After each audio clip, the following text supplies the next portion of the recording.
STR marketing వారి Shri Venkatalakshmi Padmavati agencies, Shri Rajeshwari agencies, Kuricher road Darsi, మా branch Podili road Darsi. మా వద్ద గృహ నిర్మాణాలకు కావలసిన సిమెంటు, స్టీల్, శానిటరీ వేర్, అన్ని కంపెనీల పెయింట్స్ మొదలగునవి లభించును.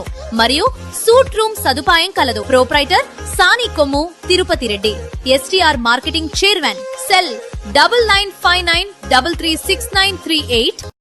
దర్శిలోని ఎన్టీఆర్ పల్లెవనం పార్క్ ప్రస్తుతం పార్కులో వాకింగ్ చేసే వారి పాలిట ప్రమాదకరంగా మారింది. కోతుల సంఖ్య విపరీతంగా పెరిగిపోవడంతో వాకర్స్ కర్రలు పట్టుకుని వాకింగ్ చేస్తున్నారు. కోతులు అకస్మాత్తుగా వాకింగ్ చేసే వారిపై దూకుతూ భయాందోళనకు గురి చేస్తున్నాయి. ఆదివారం ఉదయం ఇద్దరు వాకర్స్ పై సుమారుగా 20 కోతులు మూకుమ్మడిగా దాడి చేయడంతో వాళ్లు ఏమీ చేయలేక భయంతో కేకలు వేస్తూ చెరువు నీటిలోకి దిగారు. పైకి వస్తే కోతులు చీల్చి చెండాడతాయి, నీటిలో ముందుకు పోతే మునిగిపోయే ప్రమాదం ఉంది. ఈ పరిస్థితుల్లో వాళ్లు వేసిన కేకలకు కొంతమంది యువకులు కర్రలు తీసుకుని కోతుల వెంట పరిగెత్తి తరిమి కొట్టడం జరగగా బాధితులు చెరువు నీటి నుంచి బయటకు వచ్చి వణికిపోయారు. యువకులు రావటం ఆలస్యం జరిగితే బాధితులకు ఎటువంటి ప్రమాదం జరిగేదో ఊహిస్తేనే భయం గొలుపుతుంది. పార్కు పట్ల నాయకులు, అధికారులు ఏం చర్యలు చేపడతారో ఎదురు చూడాల్సిందే.